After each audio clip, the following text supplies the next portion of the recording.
Hello students and welcome back to my YouTube channel. In today's video, we are going to learn how to know whether it's a turtle or tortoise.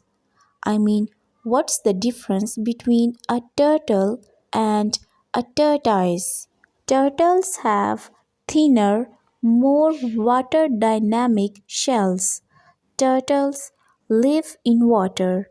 Their shells are more streamlined to aid in swimming. On the other hand, tortoises have more rounded and domed shells. They spend their life on land. Generally, turtles are more faster than tortoises, even on land. Now, this is a picture of tortoise.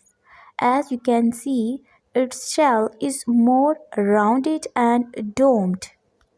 This is a picture of turtle as its shell is thinner and more water dynamic.